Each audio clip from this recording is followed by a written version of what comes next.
긴장을 해. 그래요?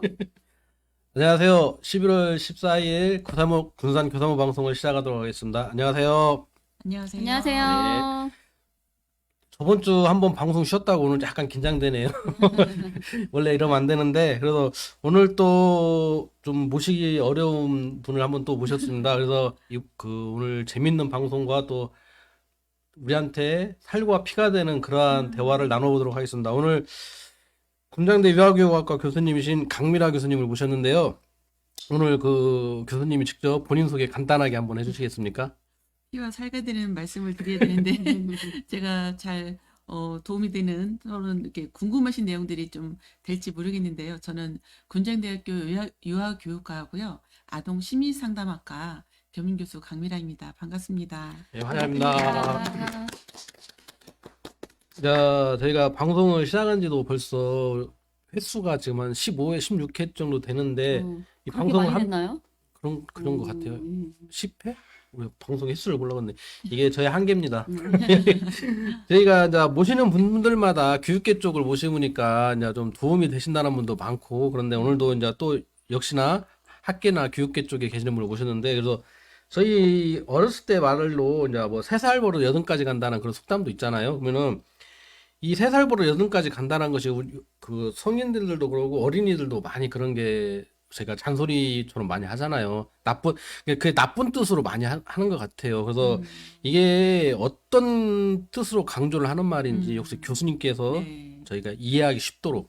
네, 저는 특히 이제 영유아 쪽에 이렇게 교육을 하다 보니까 이 3살 버릇이 8까지 간다는 말이 어떤 습관을 갖냐에 따라서 사실 좋은 습관을 가지면 이 좋은 습관이 8까지 간다는 것 같고 그리고 이제 나쁜 습관을 그러니까 나쁜 거를 어렸을 때 어떻게 부모님의 영향을 받아서 가냐에 따라서 많이 영향을 받는 것 같아요.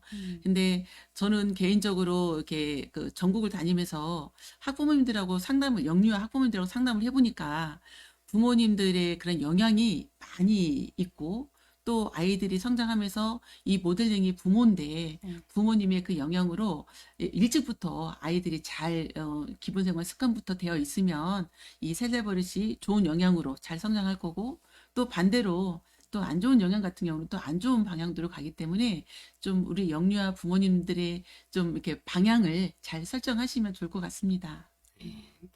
뭐 어차피 어린이들한테 가장 영향을 많이 주는 거는 부모님들이고 네. 옆에 가장 가까이 있는 분들 영향을 많이 받으니까는요. 그래서 저희가 저희 어렸을 때처럼 보면은 부모님들한테 저희는 이제 매를 맞으면서 많이 크잖아요. 네.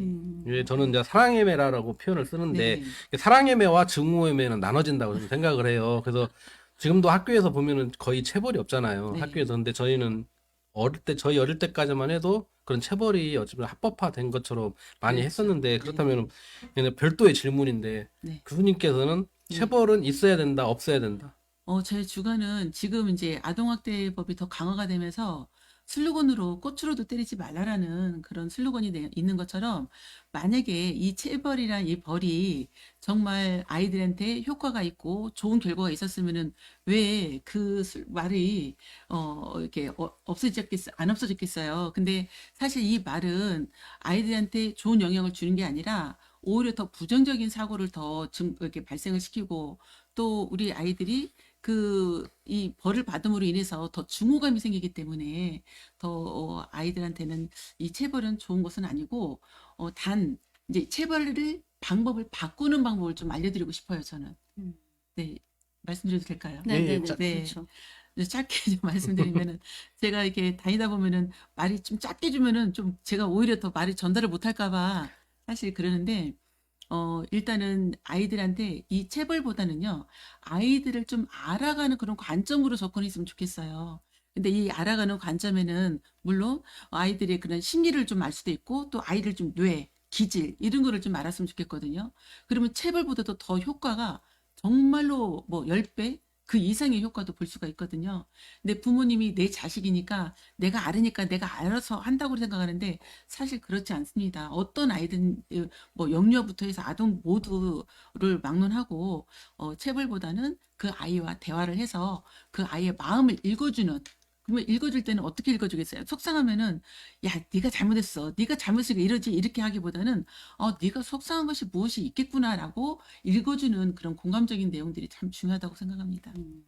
그러니까 체벌이라는 거는 결과적으로 과정보다는 결과치를 보고 체벌하는 경우가 많은 것 그렇죠. 같아요. 본인의 어떤 그런 감정까지 실어서 네. 그 전에 과정을 더 정말 확연히 물어보고 알아보고 해서 그 친구에 대해서 충분히 이해한 다음에 했을 때는 체벌이 조금 더 감소가 될 것 같은 느낌이 드네요. 체벌은 되도록이면 없는 게 좋고요. 무조건. 근데 이제 우리 지금 부모님 세대들이 그 위에 부모님들한테 배우기를 우리가 아무래도 체벌의 그런 환경에서 노출돼서 성장하다 보니까 자녀들한테도 대화하는 것보다는 그래도 한번 엄하게 하는 것이 효과가 있을 거다라고 생각하고 접근하거든요. 근데 그 방법의 결과로는 별로 좋은 결과가 안 나와서 되도록이면 체벌보다는 아이의 그런 마음을 이야기, 대화하는 쪽으로 의사소통하는 방법으로 접근하는 게 제일 좋겠습니다. 그래서 그 질문하고 이제 제가 또 드리고 싶은 질문은 연계성이 있는 것 같아요. 그래서 저희가 이제 가정 교육에서 부모님들이 가장 이제 좀 간과하고 넘어가는 분들이 있는데 이 부분들이 어떤 거라고 이렇게 생각하세요? 정말 강과하고 체벌도 넘어간다면 이게 이렇게 뭐라고 가장 중요하게 놓치는 거. 놓치는 거. 네. 우리가 이거를 챙겨줬어야 되는데 부모들이 내 아이한테 이 부분에 대해서 네네. 그렇게 해줘야 되는데 못 일단은 해주고. 우리 부모님들이 내 아이가 무엇을 원하는지 그 원하는 거를 파악이 좀 있었으면 좋겠는데 우리 부모님들이 그거를 놓치는 게 바쁘기도 하고 또 어머님 부모님들이 생각하는 부분과 또 아이가 또 원하는 부분이 다르다 보니까 그 원하는 거를 놓쳐서 그러는 경우가 더 많은 것 같아요. 그래서 우리 아이가 무엇을 원하는지는 제가 엊그저께도 상담했는데 그 친구의 그런 마음을 부모님 우리 아이는 다 건강하게 컸다라고 생각했는데 알고 보니까 이야기해 보니까 그러지 않더라고요. 그래서 우리 아이가 원하는 거 무엇인지 그리고 그 원하는 걸 알고 있어도 꼭 저는 말로 표현하는 게 중요하다고 생각하거든요. 그래서 말로 표현해서 우리 아이들이 그런 것들을 엄마한테 아니면 아빠한테 당당하게 자기 마음을 심리를 표현할 수 있는 그런 상황 기회 이런 것들이 좀 주어졌으면 좋겠습니다. 네, 아이들의 니즈 파악이 먼저겠네요. 그럼. 네, 네. 네. 그래서 네. 그렇게 되게 되면 서로 소통하면서 이렇게 부모 간의 관계가 수평적인 관계가 훨씬 좋은 것 같다는 생각이 드는데 그럼. 상담을 하다 보면 거의 수직 관계예요. 네. 부모와 자녀 간. 그러니까 아이들 입장에서도 부모가 너무 어려운 상대고 부모 입장에서는 이 아이들을 친구처럼 한다라기보다는 뭔가 지시하고 권위적으로 끌고 가려는 게 되게 색깔이 강했거든요.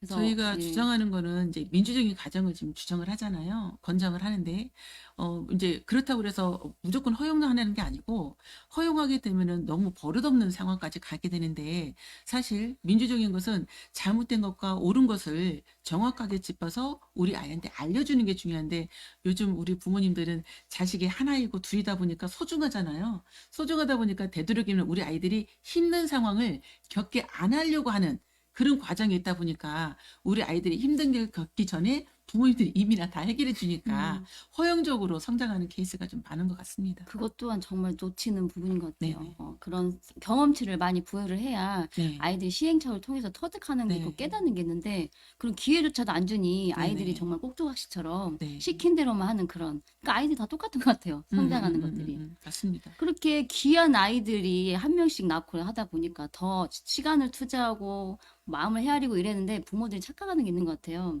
오히려 뭐 명품을 사입히고 고액가 이라고 이것이 더 투자라고 생각하는데 그거 전혀 아니거든요. 그렇다면은 정말 이 아이가 어르실 때일수록 집에서 막 케어하고 보호하고 이런 것들이 필요한데 요즘 엄마들이 특히 만 한 세만 되면 보육시설에 무조건 보내더라고요. 그러고 자기들은 티타임을 즐겨요, 오전에. 그게 정말 과연 아이를 사랑하는 건지, 왜 그러는 걸까요? 저는 이제 그 어린이집을 보내는데 만 1세 때 보내는 거는 저는 사실 나쁘다고 생각하지 않아요. 그 이유는 왜 그러냐면 오히려 아이하고 부대끼면서 그 아이가 뭐 장난감 가지고 그 교구 가지고 놀으려고 하면은 그게 위험해가지고 다 이게 선반에다 올려놓고 아이하고 엄마는 얼굴을 우두커니 보고 있다거나 아니면 엄마 핸드폰 가지고 아이가 뭣도 모르고 막 이렇게 화면을 돌리면서 유튜브에 노출되는 거 이런 상황을 많이 봐서 그런지 저는 오히려 아이를 어린이집에 보내면서 좀 질적인 시간 아이하고 엄마하고 사랑을 나누고 질적인 시간을 좀 가졌으면 좋겠거든요. 그리고 이 감정하고 정서는 어디서 만들어지지 않아요. 엄마 아빠의 영향이 많기 때문에 아이하고 스킨십도 많이 하고 또 엄마의 그런 심정 소리를 들을 정도로 스킨십을 해야 되는데 사실 스킨십을 많이 한다고 하는데도 불구하고 스킨십을 제대로 하는 가정은 제가 못 봤어요. 맞아요. 그래서 저는 이제 포옹법도 있다고 생각을 하거든요. 그래서 한 손은 올리고 한 손은 내려서 이 큰 사람이든 작은 사람이든 이렇게 포옹을 하게 되면은 심장과 심장이 맞닿아서 엄마 마음이 전달되고 또 우리 아이의 마음이 전달돼서 하나가 되는 것을 보는데 이게 정서의 안정도 영향을 주고 우리 아이가 정서가 안정되는 애들은 기억력도 좋아지고 또 사실상 지능도 좋아진다라는 결과가 있어서 되도록이면은 좀 이 스킨십 정서 안정 매우 중요하다고 생각합니다. 그러니까 저희 세대만 하더라도, 그러니까 제가 엄마인 세대 아이를 뒀을 때 저같이 포대기는, 저는 포대기로 했거든요. 아까 그 스킨십 정말 중요한데 거의 포대기로 키운 엄마들 제 또래는 별로 없는 것 같아요. 거의 띠 뭐 이런 걸로 네. 이렇게 했지. 그래서 일단은 제 생각에는 나이가 이렇게 젊을수록 중심이 아이 중심보다 본인 중심인 것 같아요.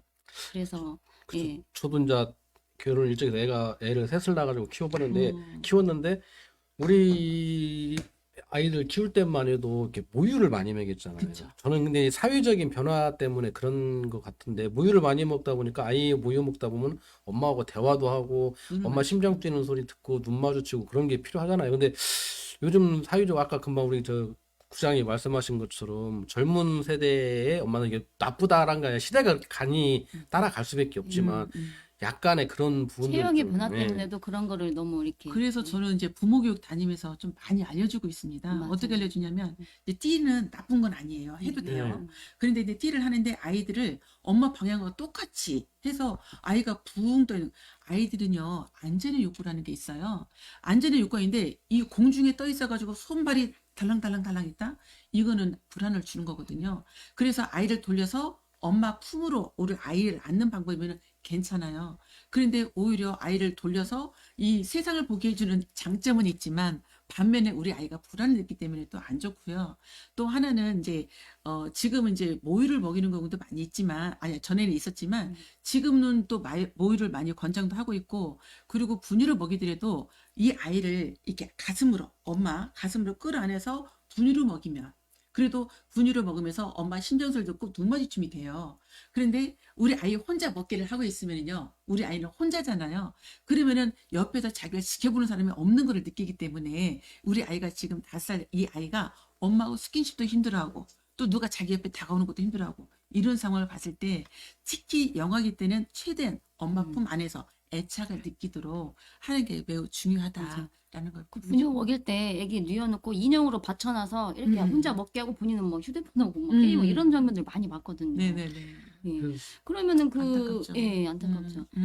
그러면 이제 너무 어릴 때, 그러니까 저 같은 경우는 이제 동네에 이렇게 돌아다니다 보면 아이가 정말 가기 싫어가지고 떼를 쓰면서 막 무슨 도살장 가는 느낌으로 버티는 아이가를 저는 자주 보거든요. 그 아이도 어려. 근데 중요한 거는 엄마가 집에서 놀아요. 직업이 없어.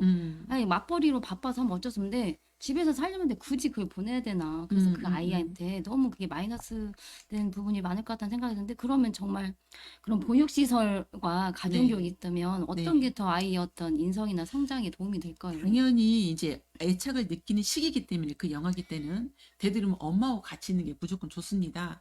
그런데 요즘 어머님들이 이제 사고가 조금 이렇게 약간 변형됐잖아요. 네, 옛날 많이 다른 때는 것 같아요. 정말 엄마들이 밖에서 할 것이 없었으니까는 오로지 아이 빨래와 청소와 모든 것들을 같이 하면서 우리 아이를 봤다면 지금은 이제 밖에 사회가 엄마들하고 어울리는 내용들이 많다 보니까 엄마가 집에만 아이만 보는 것이 이제 우울이 생기는 거예요. 그래서 우울이 생기면서 우리 아이를 보는 거는 그건 저는 좋지 않다고 생각을 합니다. 개인적으로. 그래서 엄마 여가 시간을 좀 보내면서 질적인 시간을 보내는 걸 저는 주장을 하는데 사실 엄마가 그렇지 않고 우리 아이하고 이런 것도 한번 색깔 칠해볼까? 이거는 뭐지? 만져보기도 하고 그리고 또 이렇게 바라보기도 하고 이런 시간을 아이하고 같이 보낸다면 이왕이면은 보육시설보다는 어린이집이 훨씬 아니 가정 예. 엄마랑 같이 있는 게 당연히 좋고요. 근데 엄마가 우리 정보로는 많이 들어있어요. 왜 그러냐면 요즘 오프라인이나 뭐 맞아요. 온라인이나 예. 정보가 하도 많다 보니까 아이들하고 하는 거는 많은데 실제로 막상 하려면은 엄마가 이제 답답해. 답답하고 또 내가 못 해주는 거에 대한 미안함이 또 커요. 그럴 바에는 이렇게 좀 질적인 시간을 갖고 또 어린이집에서 좀 선생님이나 또래들하고 어울리는 우리 아이들을 보면서 즐겁게. 왜 그러냐면 아이들들은 이 즐겁고 만족하고 이 자기가 뭔가 성취감이 있을 때 뇌 발달이 더 잘 되거든요. 그런 시간을 갖게 하는 게 중요하지. 엄마하고만 부대끼면서 그리고 엄마 표정도 좋지 않은 엄마 표정이 없으면 아이들 얼굴하고 엄마 얼굴은 거울이라고 하잖아요. 그 정도로 우리 아이들이 엄마 얼굴 보면서 표정 없는 우리 아이 얼굴을 같이 하려면 저는 그건 반대입니다. 그래서 선생님하고 또래들하고 재밌게 놀고 엄마하고 좀 알차게 질적인 시간을 좀 가지면 좋겠다라고 생각을 합니다. 그쵸. 그게 제일 좋은 방법인데 음. 안과 밖에서 같이 하면 애한테도 굉장히 좋을 거라고 생각. 근데 또 지금 이제 지나가는 말로 요즘은 그게 안 되는 것 같아요. 밖에만 하지. 솔직히 부모들 이렇게 하면 또 돌맞을라나? 해야 돼. 부모들이 아니, 해야 돼. 밖에서 하기 때문에 엄마가 아빠나 집에 아이가 오면 놀아주질 않아요. 네. 제가 봤을 땐 저는 이제 네. 애가 다 컸기 때문에 그런 거는 별로 못 느끼는데 그러다 보면은 이게 교수님이 금방 말씀하신 것처럼 밖에서 아이들과 어울리고 집에서 부모의 사랑을 느껴야 되는데 아까 말씀하신 것처럼 핸드폰 하나 켜주고 부모는 다른 거 하고 네네. 뭐 게임을 하던가 뭐 음. 친구들 만나서 커피 한 잔 마시고 저는 이제 그래서 이 문화를 좀 예전으로 다시 돌려서 왜 그러면 그거 아세요? 미국이나 이런 데서는 저희 포대기가 인기래요 지금. 맞습니다. 맞아요. 네. 유럽 같은 비싸요. 데는 네, 예, 비싸고 그 교육을 포대기가 일부러- 유행이라는 네네. 거예요. 그러면 우리는 지금 멜빵을 네. 우리가 선호하잖아요. 네. 부모들이 새로운 그래서 저도 이제 포대기로 키웠다고 아까 말씀을 드린 것처럼 근데 문화가 이제 바뀌는 것 같아요. 그렇다면은 좋은 건 좀 받아들이고 저는 부모의 사랑을 아이들한테 충분히 줄 수 있는 시간적인 여유를 가졌으면 좋겠거든요. 네네. 그래서 제가 이제 그게 안 되다 보니 부모들도 하나 키우기도 힘들고 사회적 여건도 그러다 보니까 저출산 문제가 지금 굉장히 심각하잖아요. 저출산의 문제로 인해서 지금 제가 보기에는 뭐 가까운데 뭐 다른 타 도시가 뭐 시 능력도 잃어간대요. 왜 그러냐면 인구가 어느 정도 돼야 시가 되고 군이 되고 그렇습니다. 읍이 될 수가 네네. 있잖아요. 근데 그게 무너진다고 하더라고요. 네. 그러면은 이 저출산 문제에 대해서 혹시 어떻게 하면은 이 저출산을 우리가 해결할 수 있는가 혹시라도 생각을 한번 네, 해보셨는지. 저 많이 하고 있어요. 음, 왜 많이 하고 있냐면, 저는 이제 저출산 또 유연도 되고 아. 있어서, 왜 그 부분이 왜, 정부나 또 자체에서는 되도록이면 이제 보상 같은 아이들의 뭐 수당이라든가 이런 걸로 많이 이제 해결하는 것이 저출산에 좀 예방하는 거 아닌가 이렇게 생각을 하는데 저 개인적으로는요, 사실 중국 같은 경우에는 아이들을 월요일 날 보내서 이제 부모님들 금요일 날 데려가는 그런 교육시설도 있고요. 그리고 또, 나름대로 부모님이 아이들을 키우는데 어렵지 않게, 힘들지 않게. 그래서, 거기, 거의 교육시설 같은 경우는 거기 선생님들이 한 반에, 물론 아이들이 40명 정도이지만요, 한 반에 교사가 3명입니다. 네. 우리나라가 3명이라는 건 많네. 뭐예요? 일단은 정규교사가 있겠죠. 네. 그다음 보조교사가 있고, 그리고 이제 좀 잡다한 일 하는 교사가 3명이 있어요. 그러면은 이 정규교사가 다 하지만은 상황에 따라서 정규교사 연차를 써야 되잖아요. 그러면은 연차를 쓰거나 출장을 가거나 하게 되면은 보조교사가 나서서 그 아이들을 같이 케어를 하고 정규교사만큼 100%는 못하지만은 어느 정도 없는 부분을 시간을 충분히 활용을 해서 아이가 빈 곳이 없을 정도로 그렇게 하고 있거든요. 그래서 부모님들이 이 교육시설에 보내게 되면 편안해요. 그리고 믿어요. 안정되고.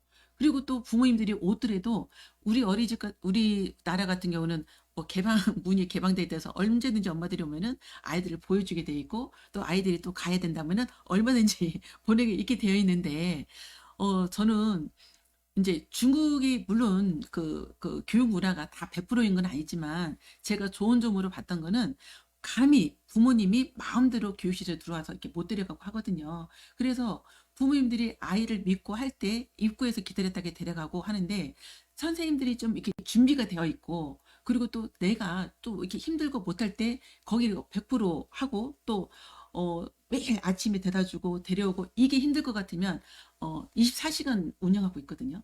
네. 24시간 운영하고 있으면 부모님이 왜 제가 이 말씀 드리냐면 어떤 부모님이 월요일 날 조부모님한테 아이를 맡기고 금요일 날 아이를 찾아가서 토요일 일요일 같이 있다가 또 월요일 날 그러니까 조부모님은 조부모님대로 개인 생활을 못 하고 그러니까 스트레스 받고 또 아이는 아이대로 할머니랑 같이 생활하면서 엄마하고 없는 이런 마음을 느끼게 되니까 저는 좀 24시간을 좀 확장 운영을 해서 부모님들이 알차게 이런 일대로 하고 또 주말에 우리 아이들하고 시간을 갖는 이런 것들이 있다면은 저는 저출산의 문제가 좀 어느 정도 해결되지 않을까. 저 개인적인 생각이에요.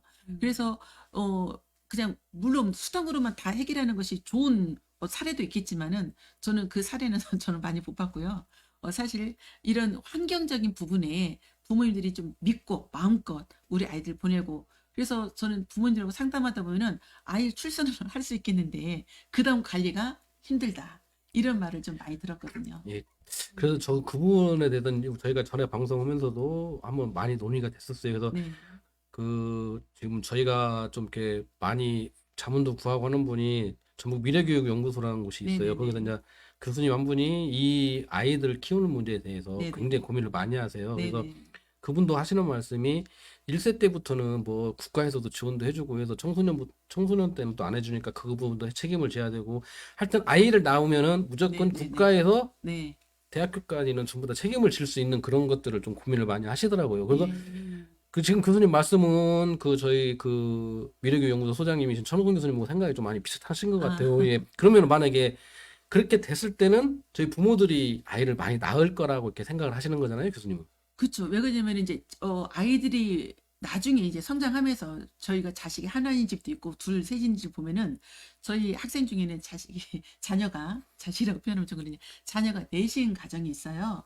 근데 그 가정이 얼마나 행복한지 몰라요. 그래서 오늘 제가 그 선생님한테 뭐라 하냐면 선생님이 여기에서 아마 제일 행복한 가정일 것 같더니 정말 그래요. 왜 그러냐면은 엄마가 바쁠 때 우리 아이들이 엄마를 대신해서 자기네끼리 서로 오손도손 지내고 그리고 엄마가 힘들까봐 자기네들이 엄마한테 엄마 고마워라고 표현도 하고 이런 얘기를 했을 때 자녀들이 반응하려면은 이렇게 엄마가 힘든 그 과정을 조금 국가가 조금 준비를 해주시면 좋겠다라는 생각을 합니다. 국가의 역할이 그게 중요해요. 수당이든 네네. 기관이든 네, 뭔가 그렇죠. 국가에서 어느 정도 책임을 져주면 그게 좀 또 해소가 될 것 하나는 저는 같은데. 또 영유아가 또 중요하다고 생각하는 이유가 뭐냐면 초등학교, 중학교, 고등학교 예방교육이 영유아 교육입니다. 네. 그래서 이 초등학교, 중학교, 고등학교 이 영유아 예방하는 영유아 교육을 우리나라는 옛날부터 얘가 아직 어린데 얘가 뭘 알아서 해가지고 이 시기를 대충 보내는 시기가 아마 지금 성인이 껴예요. 그래서 근데 그때 대충 성장한 이 어른이 지금 어른이 돼가지고 자녀를 지금 키우고 있잖아요. 그러니까 어떻게 키워야 되는지 모르겠는 거예요. 그래서 계속 두려움이 있고 부모가 돼서도 자신감이 없는 거예요. 그렇기 때문에 저는 영유아를 확실하게 이 영유아기 때 자신감 가지고 자기가 만족하고 성취감을 가지고 성장한 아이들은 어떤 상황이 되든 문제 해결 능력이 있고요. 그리고 어떤 상황에 부딪혀도 거기에 대해서 숨는 게 아니라 당당하게 이겨내는 힘이 있다고 하거든요. 그렇기 때문에 저는 모르겠어요. 물론 아동 청소년 시기도 되게 중요하지만요. 근데 우리나라는 아동 청소년기에 그때 아이들 상담이라든가 그때 교육이라든가 많이 신경 쓰고 있고 또 수능을 또 제일 중요시 여기하는 우리나라인데 이때 영유아기 때 준비를 다 해놓으면은 이 아동기 때 자신감 있는 아이로 성장을 하고 학습적인 부분이라든지 아니면 잘 노는 아이라든지 또래들하고의 관계라든지 저는 충분히 한다고 저는 확신을 가지고 있습니다. 영유아가 정말 시기가 중요하기도 하고 제가 어떤 책에서 읽은 적이 있는데 그러니까 어릴수록 정말 중요하다고 해요. 그 시기적으로. 그런데 저 같은 경우는 그 태교 그 10개월 있죠. 그 태교도 정말 중요하다고 제가 그쵸. 어떤 서적에서 읽은 적 있거든요. 그러니까 태교 그 배아 속에서 10개월이 아이들 출생 후 10년보다 더 가치가 있다고 그렇게 들어가지고 저는 좀 태교에 신경을 썼던 기억이 나요. 저 같은 경우는. 이렇게 보면은 저희가 이제 방송 이렇게 해오면도 보면은 결론은 도착점에 가서는 하나로 좀 이어지는 것 같아요. 뭐가 있냐면은 네. 부모가 먼저 배워야 돼. 맞아요. 부모가 먼저 배우고 음. 아이들을 가르치고 그게 연관성이 있어서 그게 사회적으로 커지는 거고 그래서 국가를 바꿀 수 있는 게 저희는 근데 부모님들이 그러니까 부모가 준비가 되어 있어야 돼요, 그래서 사실은. 네. 제가 어쩌다 오늘도 부모님. 부모 교육 내용으로 이제 강의를 하면서 한 얘기가 뭐냐면은 예비 부모 교육을 그러니까 예비 부모가 되기 위한 부모 교육을 해야 된다. 그래서 이제 외국 같은 경우에는 이제 예비 부모가 되기 위해서 준비를 한다고 하거든요. 네, 많이 해요. 근데 우리나라는 물론 권장은 해요. 권장하는데 참여율이 엄청 적어요. 그래서 제 개인적으로 오늘 한 얘기가 뭐냐면 기업에서 거기는 이제 그 미스들이 많잖아요. 그러면은 그 애비 부모가 되기 전에 그러면 그 부모들한테 애비 부모한테 좀 이런 과정에 의무 교육을 하면 어떠냐. 맞아요. 의무화 시켜야 그렇게 해서 승진할 때도 그 혜택을 줘야죠. 교육을 예. 받느냐 안 받느냐에 맞아요. 대해서 저는 그 승진의 점수에 저는 반영했으면 좋겠거든요. 그런 거 해야 그래야 예. 내가 뭐 의도하지 않은 그런 교육이라도 듣고 내가 부모로서 준비를 미리 좀 한다고 생각을 하거든요. 그렇죠. 그게 그러니까 지금 부모가 이거는 이제 정신적인 거거든요. 그러니까 음. 신체적인 것만 봤을 때는 뭐 가임기여성 막 이러거든요. 너희가 아이를 갖기 위해서 건강관리 하는 것처럼 엄마가 되기 위해서는 이런 정신적인 교육도 충분히 받아야 이게 심신이 좀 편안한 가운데서 아이를 양육을 해야 이게 조금 잘 부드러운 어떤 교육이 되거든요. 저는 저희 딸이 이제 고등학교를 캐나다에서 나왔어요. 네. 근데 이제 캐나다에서는 어떤 교육을 시키냐면 이제 얘네들이 고등학교 졸업하면 이제 성인이 되고 바로 엄마가 될 수 있는 케이스가 있잖아요. 그래서 이 아이한테 그 아기 모양 3.3kg 있는 아기 모양을 하나씩 다 실습을 식으로 집에서. 그래서 아기가 울으면은 기저귀가 젖어 있는지 그리고 아기가 지금 배고픈지 해서 그거를 사전에 2주 동안 직접 아기를 키워보는 그런 실습 시간이 있더라고요. 근데 우리나라는 그런 것이 바로 엄마가 돼버리니까 준비도 안 된 상태에서 엄마가 되니까 당황을 하고 그리고 잘 키우고 싶은데 이게 잘하고 있는 것인지 모르기 때문에 조금 시행착오가 좀 많이 있는 것 같아서 아쉬움이 큽니다. 그래서 대한민국 교육이 그래도 중요하다고 바뀌어야 되는 부분들이 많이 있어요. 그런 것들은 학교나 직장이나 금방 말씀하신 거죠. 그런 데서 아니면 안 하거든요, 사람들이. 국가에서 이거 뭐 강제로 뭐 시킨다라고 하면 아마 그럴 거 자유권 박탈이라고 또 내 그렇죠. 인권을 네가 왜 참견하냐 또 이런 네, 얘기를 그럴 수 했었고 막 있어요. 그래서 좀 복잡해요. 근데 이제 네네네. 어떻게 본인들이 근데 학부모들이 학부모 아이를 키우는 엄마들이 그래도 간접적으로 교육할 수 있는 프로그램이 있더라고요. 저는 TV 잘 안 보는데 금쪽 같은 내 새끼라는 프로그램이 엄청나게 반응이 인기 좋더라고요. 많죠. 예. 그래서 그 어떤 삼자 입장에서 그 엄마의 어떤 양육 태도나 그런 방법들을 평가를 하고 어떤 그런 솔루션까지 제공해주잖아요. 네네네. 그거 보니까 저도 음. 개인적으로 많이 저를 되돌아보기도 하고 또 엄마들이 정말 잊고 그거를 전혀 알지 못한 상황에서 계속 그 교육을 하는 상황이 있는데 그렇게 좀 하나하나 찝어주니까 많이 이렇게 도움이 되는 것 같더라고요. 그래서 저는 개인적으로 유아교육 기관에는 조금 이렇게 연관돼 있는 그런 상담 기관하고 조금 연계가 돼 있었으면 좋겠다. 왜 그러냐면은 부모님들이 내 아이의 심리를 파악을 잘 못하세요. 맞아요. 그러다 보니까는 문제가 다 만들어진 상황에서 아동기가 돼서 그때는 이제 골마서 터질 때 그때 치료 프로그램이 들어가거든요. 그래서 저는 치료 프로그램보다도 예방 그렇죠. 프로그램이 더 훨씬 좋지. 중요하다라고 생각해서 어린이집이나 유아교육 기관에 되도록이면 이런 센터하고 연계가 돼 있어서 부모님의 그런 힘든 부분들을 조금 그때그때 바로바로 해결을 하면은 우리 국가 예산이 더 낭비되지 않고 네. 조금 더 저축하지 않을까 좀 그런 생각이 들어서 제가 모 의원님한테도 이런 얘기를 했더니 너무너무 좋은 생각이다라고 하는데 이게 시행은 전혀 지금 몇 년 전에 말씀드렸는데 시행은 안 되고 있더라고요. 그게 그래서 국가에서 해야 되는데 그분들이 다 듣는 뭐 좋다고는 다 해요. 근데 개선이 안 돼서 그러는 거지. 그리고 또 그 육아지원센터에서 상담사들이 있긴 있어요. 물론 이제 그 보육시설들에 대한 그 교사의 그런 고충 이런 걸 알기 위해서 상담사들이 있는데 사실상 그 어마어마하게 많은 그 보육시설을 상담사 몇 명이 어떻게 다 수용하겠어요. 그건 어렵고 그냥 차라리 그 연계를 시켜서 조금 더 알차게 그런 결과물을 좀 더 확인할 수 있는 계기가 있으면 어떨까라는 생각이 들고 부모 교육을 하더라도 진짜 열정 있는 부모님들은 많이 참여를 해요. 근데 참여하지 않는 확률이 더 85%가 참여를 안 해요.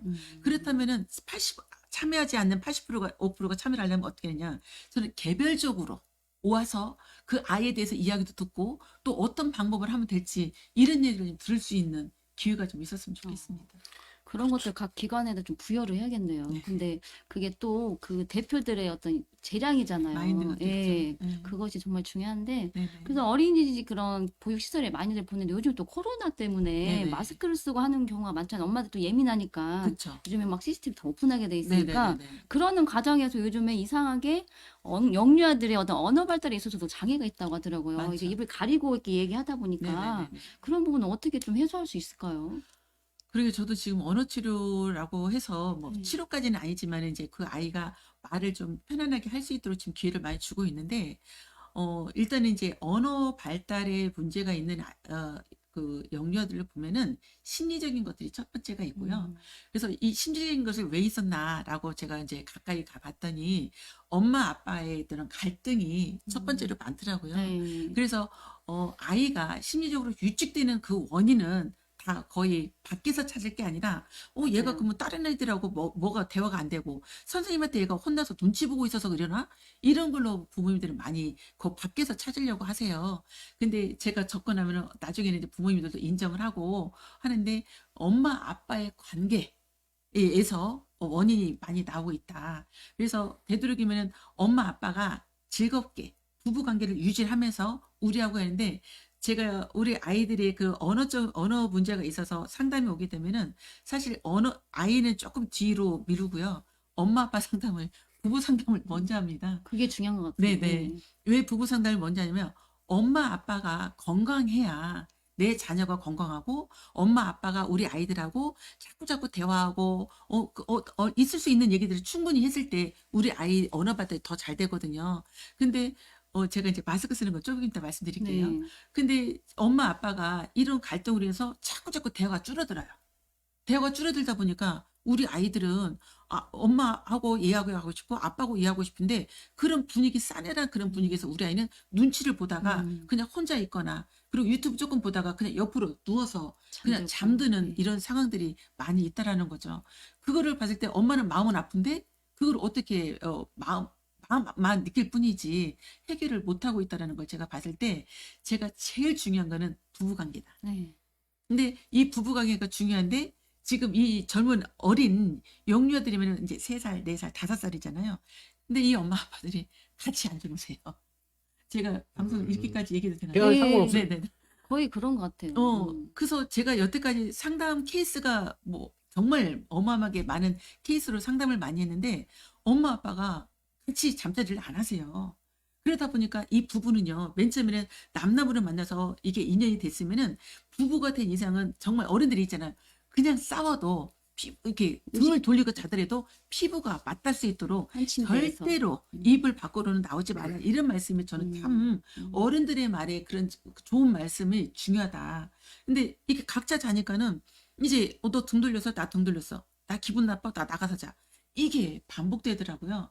그러니까는 이제 이 남녀는 그때 조금의 갈등으로 멀어지게 되잖아요. 그러면 한 번 밖에 자고 두 번 이렇게 멀어서 자게 되면 갈등이 더 강해져요. 벽이 더 두터워져요. 그러다 보니까 아무것도 아닌 것 같고 서로 말을 주거니 받거니 하다가는 어떻게 돼? 말이 격해져요. 말이 격해지면서 이제 우리 아이한테도 그냥 없는 불똥이 털어져서 우리 아이가 잘못하지도 않았는데 우리 아이한테 만만한 그러니까 특히 엄마들한테 만만한 자녀한테 큰 소리를 지게 되고 또 심지어는 매도 들게 되고 이렇게 되니까 아이들이 그런 심리적인 위축에 의해서 나중에는 언어의 장벽까지 생기는 것을 볼 수가 있거든요. 근데 언어가 안 되는 아이한테 계속 언어 치료만 한다? 이건 아니다. 그래서 심리 치료를 같이 병행을 하는 것이 아이한테 도움이 되는데 지금 그나마 말이라도 하려고 하는 이 아이가 지금 교육시설에서 마스크를 쓰고 있으니까 선생님이 하는 말을 정확하게 보고 따라서 본인이 따라야 되는데 선생님이 이 아이 말을 교정시키고 싶어도 마스크를 쓰고 있으니까 얘가 어떤 말로 표현하고 있는지 정말 못 알아듣겠는 네. 거죠. 그래서 저는 되도록이면 이제 소독 다 했다는 거 증거 자료를 제공하고 그리고 마스크를 벗고 하는데 이 마스크 이 코로나 때문에 그런 더 장애물이 커졌다고 좀 볼 수가 있죠. 투명 마스크를 하면은 조금 다르려나? 음, 입 모양을 볼 수 있으니까. 아무래도 좋죠. 네, 그런 거 개발 하나 했으면 좋겠네요. 마스크가 있잖아요 지금 투명 마스크. 투명 마스크 있어요? 예. 지금 이제 얼른 아이들 거- 것까지 많이 네. 나오고 있어서 되도록이면 이제 언어 치료를 할 경우에는 이제 마스크를 쓰고 근데 이제 그 또 소리도 중요해요. 맞아요. 이 언어를 하려면은 정확하게 이 소리를 듣고 본인이 따라서 하려고 하는 게 있는데 특히 청각이 민감한 아이들 있잖아요. 소리에 민감한 아이들은 조그만 소리도 되게 예민하거든요. 그래서 그런 아이들한테 이렇게 억양을 넣어서 그러니까 아이가 무조건 언어에 문제가 있다고 생각할 게 아니라 엄마도 치료자가 될 수가 있어요. 네. 그래서 집에서 예를 들어서 이렇게 컵이다 그러면 이거 컵이야 컵 이렇게 약간 막 강압적인 억양을 넣는 게 아니라 조금 유연하게 억양을 넣어서 이거는 컵이야 컵 이렇게 억양을 넣어서 하게 되면요 아이들 뇌는 왜 동화교를 좋아하냐면 억양 있는 말을 좋아해요. 그래서 되도록이면은 이런 억양을 넣어서 부드러운 말투로 지도를 했을 때 효과가 크니까 되도록이면 우리 엄마 아빠들이 아이들하고 좀 이렇게 유연한 말로 하고 그리고 아이들 뇌는요 웃는 얼굴을 좋아해요. 그래서 인상 쓰기보다는 웃는 얼굴로 그랬어? 라고 해서 우리 아이가 서서히 부모님하고 소통하고 다가올 수 있으면은 저는 이제 마스크 쓰는 거를 조금 변형을 시켜서 좀 보일 수 있는 좀 그 마스크를 있으면 좋겠고 그리고 부모님하고 물론 치료사하고 이야기해서 치료도 되지만 더 효과가 큰 거는 엄마 아빠가 대화해서 치료하는 게 더 효과가 큽니다. 그래서 그렇게 하시면 좋겠어요.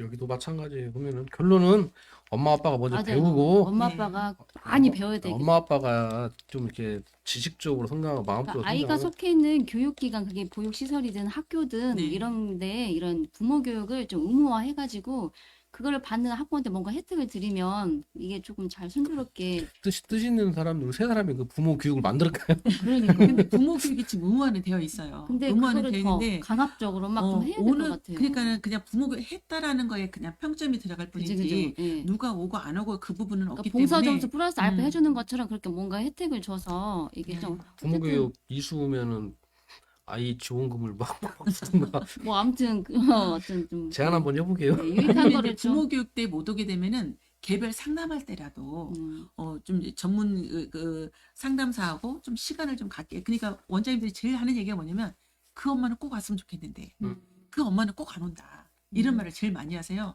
근데 그 엄마는 또 어떤 거냐? 이 여러 사람들인데 나타나는 걸 좀 싫어하는 부모님도 계세요. 그래서 내 아이를 위한 거 궁금한 거는 많은데 이 단체로 있을 때는 못 나타나는 그런 마음도 헤아려서 저는 좀 개별 상담이라도 좀 확장을 시키면 어떨까라는 생각이 듭니다.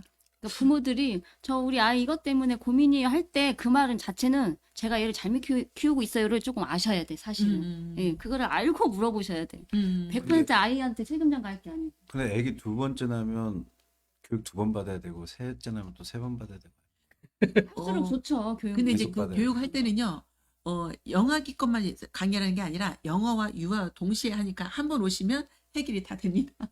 아니 근데 진짜 요새는 그 반려견 하나만 키워도 반려견 제일 좋은 말씀하셨어요. 예. 뭐죠? 그 TV에 나오는 KBS 이 방송에 나오는 걔가 훌륭하다 거기에 나오는 방송에 대통령 저는 와 그거 보면서 엄마들이 이렇게만 하면 맞아요. 우리 아이들한테 아니 반려견한테도 그렇게 하는데 왜 우리 부모님은 내 자식한테 그렇게 못하고 있지? 이런 거를 봐서 제가 부모 교육하거나 개발사한테 그 내용을 사례를 들은 경우가 있어요. 오히려 걔들한테 더 잘해요. 그러니까. 어떤 부모들은 자기 애기보다 걔들한테 더 맞아요. 잘해. 그래서 그 아이가 네. 그럼 엄마가 강아지를 더 이뻐하는 그래서 강아지를 예쁘다 하면서 꼬집어 살짝. 그쵸. 되게, 예, 강아지한테 질투하는 경우가 예, 있습니다. 맞아요. 너무 말씀 잘 걔만도 해주셨어요. 못하진 않잖아 사실 우리가. 그럴 수도 있대요. 그런 사람도 많이 있긴 한데 걔만도 못한 사람 많긴 해요. 애기들 얘기하는 게 아니고. 너무 그래서 이 반려견한테 대할 때 반려견도 말투에 따라 맞아요. 그 반려견이 이 주인이 자기한테 진심으로 대하는지 이걸 안다고 할 정도로 다 알아요. 다. 맞아요. 아이들 다- 너무 신기해. 아이들 똑같습니다. 아이들 다 알죠. 우리 영재 똑같아요. 그렇죠. 그래서 우리 부모님이 이 말투 표현하는 말투 되게 중요하거든요. 맞아요. 근데 그런 것들이 좀 우리가 지속적으로 미리 알고 대처를 했다면 대한민국 사회도 이 정도까지는 안 망가졌겠죠. 저는 이제 전에 한번 뉴스에 한번 크게 났었잖아요. 엄마하고 아빠하고 게임하다가 아이가 굶어 죽는 경우도 나오고 근데 그런 거 볼 때마다 참 우리 옛날 엄마 부모 세대는 그나마 아이들한테는 헌신을 다했으니까.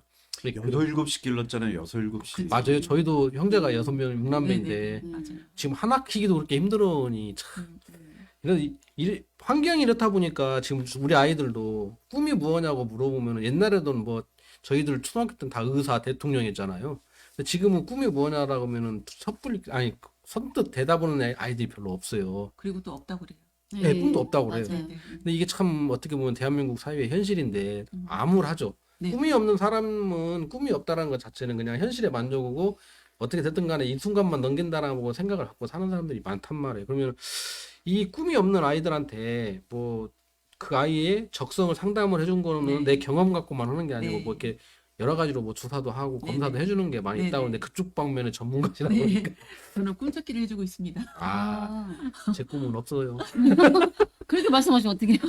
저는 이미 물론 이제 유아교육과 학생들을 가르치고 있는 입장이면서 저는 이제 약간 또 이제 약간 겸직을 또 하고 있는 부분들이 아이들의 꿈찾기를 하기 위해서 기질을 찾아주고 또 그 기질에 맞게 어떻게 적성, 그 아이가 잘할 수 있는 것이 무엇인지 그걸 찾아주고 있거든요. 그래서 학교로도 지금 이 프로그램이 들어가고 있어요. 그래서 그만큼 왜 제가 그래서 학교를 들어가서 했는데 어머 너무 놀라운 사실이요. 학생들은 당연히 좋아하고요. 더 좋아하는 분들이 있었어요. 어떤 분들이? 선생님들이. 그래요. 왜냐면 학생들보다는 선생님들은 이미나 자기 적성을 찾았잖아요. 근데 선생님이 이거 가리키는 이제 선생님 적성이 맞네요. 라고 제가 얘기를 해줬거든요. 정말 제가 지금 이 길을 잘 찾은 거예요. 그리고 생각해보니까 저는 이게 길을 잘 온 것 같아요. 라고 말씀하실 때, 우리 선생님들이, 내가 이렇게 내 적성을 찾아서 이렇게 온 거를 우리 학생들도 이렇게 길을 찾았으면 좋겠다라고 말씀하시는 선생님들이 있으시고, 그 길을 찾기 위해서 우리 학생들도 지금, 고등학교도 좀 검사하고 있고 그러거든요. 근데 저는 개인적으로,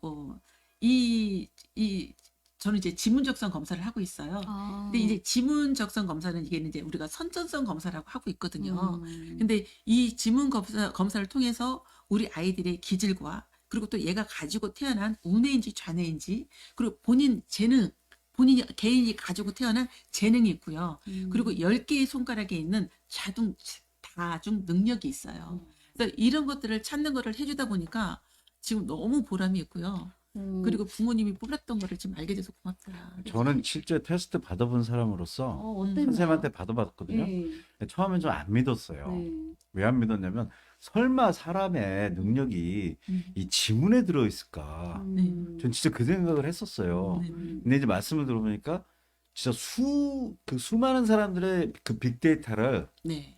가지고 이렇게 검사를 하는 건데 우리 전보고 뭐 이러는 거 이거랑 비교가 안 돼요. 이거는 과학이에요. 궁금한 게 네. 뭘로 나오셨나요? 저는 딱 그 예술가 독창이상이요. 뭐 언론 이쪽으로 나왔어요. 네네네. 하는 거 다 하죠 저는.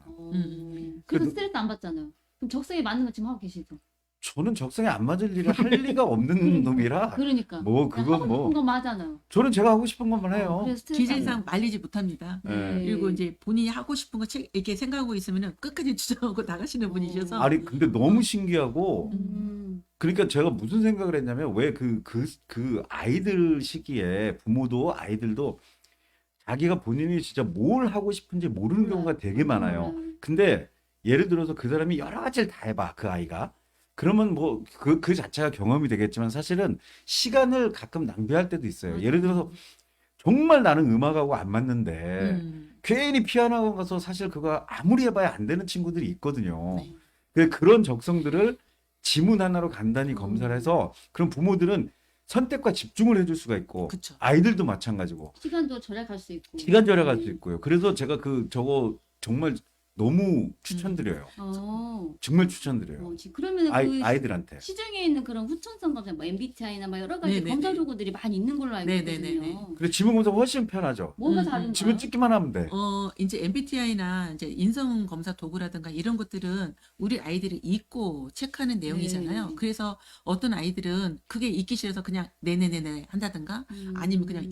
찍는다든가. 거기에 따른 결과가 이런 나올 식으로. 거니까. 그렇죠. 그리고 또 정확하진 않겠네요. 학교에서는 또 하라고 그러고 또 주변에서 또 하라고 하니까는 그냥 성의 없이 하거든요. 근데 저희 검사 내용은 그런 거와 관계없이 그냥 지문으로 찍어가지고 이 지문에 본인 의사와 관계없이 그냥 가지고 태어난 기질, 선천적으로 태어난 기질 이거를 가지고 검사를 하다 보니까 저는 부모님한테 그냥 우리 아이한테 맞는 걸 찾아서 해주면 아까 시간 얘기하셨잖아요. 네. 돈도 안 들어가요. 쓸 때는 돈에 낭비할 필요가 없다라는 게 제 주관이거든요. 진짜로요. 네. 근데 부모님들이 이제 이런 검사를 안 해보고 그냥 우리 아이가 이거 잘할 거야. 아니면은 내가 이런 거 못했으니까 내 아이는 시켜야 돼. 해가지고 부모님의 의도에서 맞아요. 이것저것 막 시키는 게 많거든요. 그러니까 궁금한 게, 그러니까 저희 아들이 고3 때 이제 대학을 갈 때 상담을 가는데 이제 그 학교 지원을 네네네네. 하잖아요. 선생님 질문이 너무 부모님이 원하는 꿈은 뭐합니까? 아들을 원하는 꿈은 이걸 다르게 생각하고 질문하는 거예요. 아이가 원하는 걸 해야 되는데 그죠? 아예 그냥 부모님의 꿈은 뭐세요? 아이 꿈 뭐세요? 이걸 따로 받는 거예요. 그 자체가 잘못됐다고 저는 생각하거든요. 꿈대로 이루어졌으면 저는 의사가 됐어야 돼요. 꿈대로 이루는 방법도 있어요. 저는 대통령이요. 저는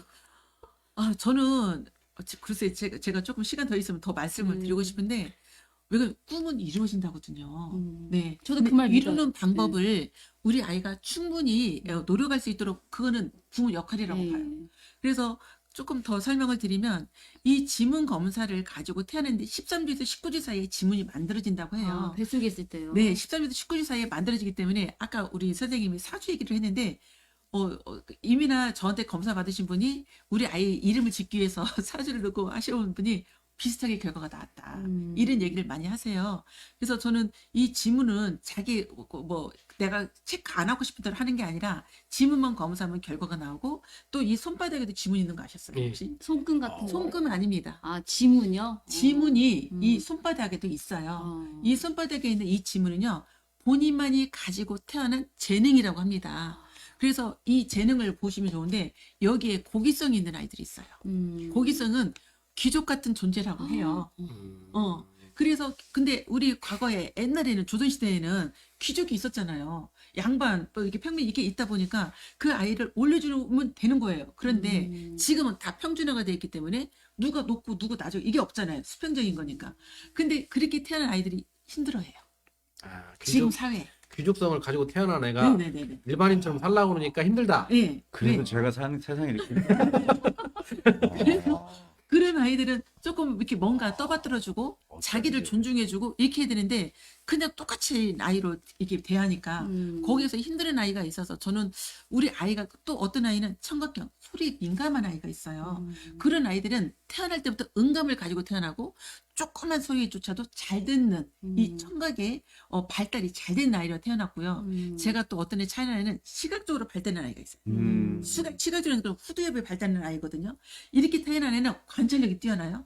관찰력이 뛰어나는 그림도 뭔가 표현을 잘하고 사진 작가라든가 그림 그리는 사람이 많아요. 그러면은 거기에 맞는 재능에 맞게 지도를 해주시면은 얼마나 능률이 더 높겠어요. 그러니까. 보통 사람보다. 능률적으로. 제가 보면 우리 대표님은 그냥 다 맞는 것 같아. 네네. 시각적, 네네. 청각적, 네. 다 맞는 딱 네. 진짜 그렇습니다. 원하는 그래서 여기 자리에 이렇게 보니까 제가 좀 이렇게 보이시나요? 안 보이구나. 보여요, 지문 보여요. 열 손가락이 다 기능들이 다 달라요. 그 지능들이 조금만 더 올려보실래요? 엄지 손가락 같은 경우는 이렇게 뭐 대인관계 능력, 자기 왼손으로는 다르지만 뭐 공간 지능, 논리 수학, 신체 조작, 신체 운동, 음악 지능, 언어 지능, 구상, 뭐 자연과 되게 다양한 지능들을 다 가지고 있네요. 이게 이제 사람마다 가지고 있는 네. 능력. 이 네. 능력을 어디에 더 많이 갖고 있냐에 따라서 그 능력을 키워주면 되는 거잖아요. 빨리 네네네. 선천적으로 캐치를 해서. 네네네. 근데 그쵸. 이런 것들 왼손하고 오른손도 다르나요? 다릅니다. 왼손하고 오른손. 네네네. 그래서 저도 이제 이렇게 한번 받아봤거든요. 저는 어떤 상인지 좀 간단하게 좀 설명해 주세요. 네네. 받아보셨어요? 네. 네, 우리 선생님도 받으셨는데 우리 선생님은 청각형이세요. 소리에 되게 민감해요. 그래서 아, 유일하게 우리나라에 청각형이 많아요. 청각형이 많은데 우리 어렸을 때 공부할 때 음악 듣고 공부하면 뭐라고 했어요? 집중 안 되게 뭐라고 했죠? 뭐라고 했었잖아요. 그렇죠. 그런데 유일하게 이 청각형만 음악 들으면서 공부했을 때 집중이 더 다진다. 맞아요. 저는 음악 들어야 돼. 음악 없으면 네. 큰일 나요. 그래서 이 청각형들은 대학생들 보면은 거의 카페 가서 음악 들으면서 공부하는 학생들이 많습니다. 근데 우리 부모님이 이 아이의 기질을 몰랐다면 또 무슨 음악 들어 하면서 그 소리를 다 껐을 거 아니에요. 많이 그러면 혼나요. 우리 아이 안 잘 혼나요? 됐겠죠. 우리 아이들이. 그러니까. 그래서 우리 부모님이 우리 선생님 같은 경우는 되게 조정 협조형과 현실주의가 가지고 있어서 분석력이 뛰어나고요. 상황의 분위기 파악을 잘하고 거기에 맞게 대처 능력이 뛰어나다. 지문 조사 잘못됐네요. 근데 이제 신기하게 직무 적합도가 저는 네네. 보니까 상담, 홍보, 네. 교육, 영업, 비선 이거를 지금 다 하고 있거든요. 그래서 맞는 일을 하고 있어서 저는 스트레스가 없어요. 너무 신기한 거예요, 이 또 하나는 질문이. 이런 청각형들은 지도를 잘 해주셔야 돼요. 왜 그러냐면은 습득력도 듣기 발달이 잘 되니까 습득력이 빠르면서 그 사람이 하는 얘기를 잘 들을 거 아니에요. 그렇기 때문에 영어를 특히 영어 가르칠 때 있잖아요. 잘 가르쳐 주셔야 돼요. 만약에 이런 청각형에 만약에 사투리를 들려줬다. 그럼 사투리에 익숙해지는 거죠. 음. 그래서 표준으로 하려면 CD 플레이어가 좋다라고 제가 권장하고 4학년 이후부터는 이 청각형들은 EBS 방송이 학습에 효과가 있다라고. 특히 청취하는 뭐 네. 그런 그 교육이 좋다는 얘기죠. 네, 네. 이런 것들을 하려면 애가 어렸을 때 네. 조사를 해야 된다는 얘기잖아요. 하면 훨씬 더 예. 되도록이면 그래서 부모님들이 좀 실수하지 않고 부모 만족도 높고 우리 아이가 즐겁게 하기 위해서는 저는 좀 이거를 권장을 하고 있는 편이에요. 저 같은 경우는 제가 남들이 못 듣는 소리하고 냄새를 잘 맡아요. 두 개를. 근데 네네네. 노래는 못 오거든요. 네네네. 음치거든요. 혹시 냄새 그럴 수 중에 있어요. 사람 냄새도 맡나요? 전 진짜 예민해요. 아니 사람 냄새. 아요, 맡아요. 아 그래요? 음. 네, 네. 음. 저는 이게 그 개가 그러지 않아요? 냄새 잘 맡고 이렇게 귀 잘 들는 게 개가 그런데. 개건가? 그런데 아니, 그래갖고 음. 냄새를 안 난다고 하는데 저는 냄새를 맡아가지고 그러거든요. 그래서 그런 쪽 계통에 또 집중적으로 일하시는 분들 계시고 그러는데 그렇게 발달되신 분들 보면은 거의 이런 후각이나 이렇게 그 우리 청각 이런 게 연결돼 있고 해서 이런 청각 같은 경우에는 되게 민감하다고 예민하다고 그래요. 네. 그래서 이런 청각이 발달된 친구들은요, 친구들이 뒤에서 쏟닥쏟닥 하면 다 들려요. 네. 그래서 따돌림. 그러니까 본인 스스로가 그 친구들이 하는 얘기가 다 들리니까 스스로 많이 힘들어하는 케이스. 그래서 상담 물에 들어오는 아이일수록 친구들 그런 소리가 너무 잘 들리니까 힘들어하는, 그래서 치료를 하는데 금방 잘 치료도 하고, 그리고 본인에 대해 잘해서 그런 청각형들은 자가 치료를, 음악 치료를 하면 좋습니다. 네. 그래서 음악을 들으면서 자기 심리를 좀 편안하기도 하고 공부할 때도 도움이 되고. 네. 근데 또 음악도 음악 나름 아니겠어요? 또 공부할 때 트로트 듣고 막 뭐 그렇죠. 헤비메탈 듣고 그러면 아, 그렇습니다. 왜 그러냐면 없지 아이들마다 이 않을까요? 청각형은요, 자기가 좋아하는 음악이 나와요. 예, 음악대. 그래서 네. 정동원처럼 트로트가 좋아하는 아이도 있고요. 어떤 사람은 이제 우리가 열린 음악회 같은 데 다니면 그 음악이 자기한테 딱 와닿아. 그러면 그때부터 이제 클래식 음악으로 도전하고 계속 반복적으로 하고. 그래서 소리도 이제 아이가 좀 크잖아요. 그럼 자기가 좋아하는 음악을 선호를 하게 돼 있어요. 네. 그렇지만 어렸을 때는 이것저것. 다양한 음악을 좀 경험해보는 게 좋다. 그래야 자기가 좋아하는 음악이 집중적으로 어떤 세미가 건지 알 수가 청각형인가요? 있습니다. 청각형이. 그죠? 아, 다양하게 많이 모든 공유돼요. 개들은 다 청각형이에요.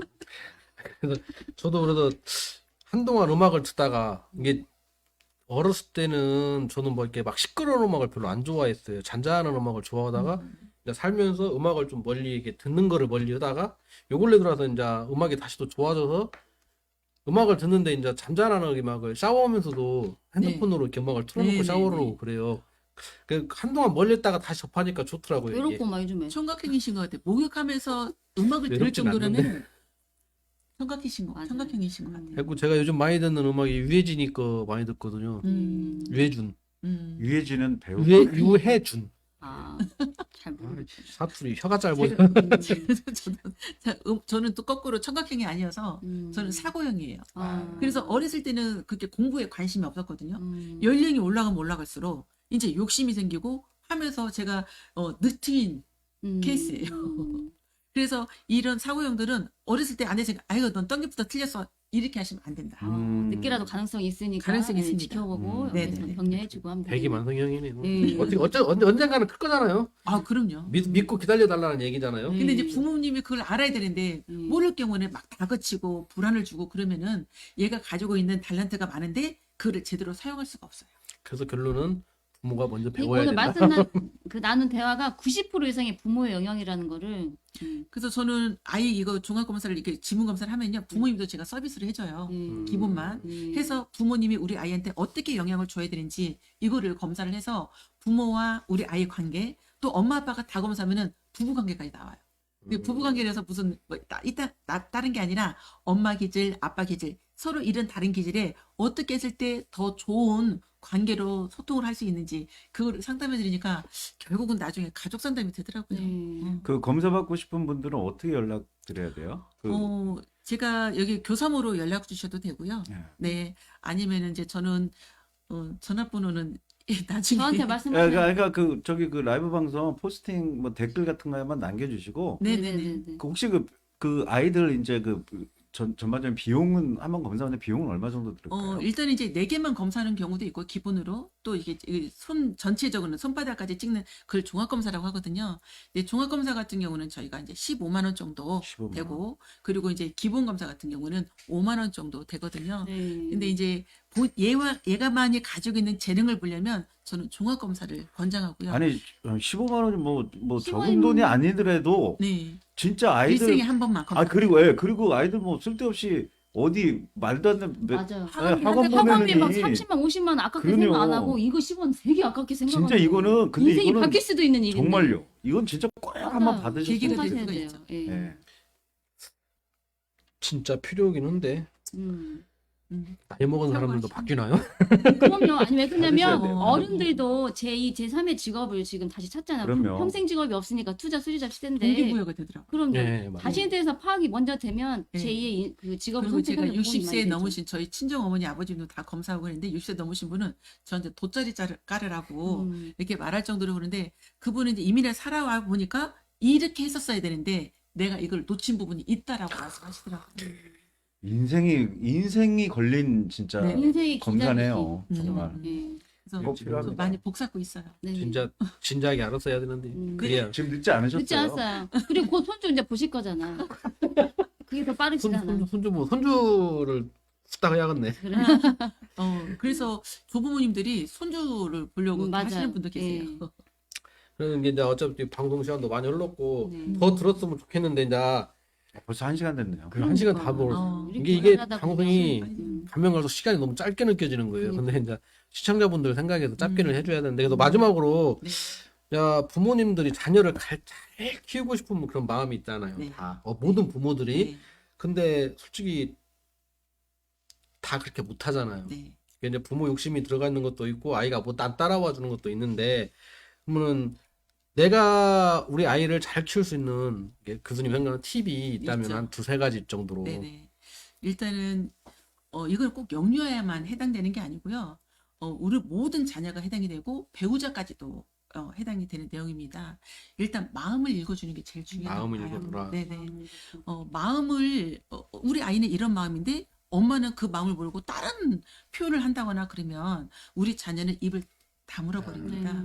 그렇기 때문에 마음을 읽어주고 그리고 특히 영유아들은 뇌를 좀 활용하시면 좋을 것 같아요. 자, 뇌가 이렇게 생겼거든요. 이렇게 생겼는데 우리 영유아 때 우리 애기들 막 태어날 때 보면 대충 막 움직이는 거 보죠. 맞아요. 네. 그냥 얘는 자고 있어도 대충 움직이는 거 보여요. 뭐가 움직여요? 여기가 이렇게 여기 안 다물어가지고 뇌가 숨 쉬어. 활동하는 걸 보여요. 그러니까 진짜로요? 안에는 안 보이지만. 왔다 갔다 그래서 하는 게. 이 아이들 뇌가 많이 움직이게끔 하려면은 처음 우리 들어봐요. 아이는 밝게 대하는 게 제일 중요하고요. 밝게. 근데 이 밝게 대하는 거는 꼭 영유아만 해당되는 게 아니라 모든 자녀가 다 해당되고 배우자까지 다 관계가 됩니다.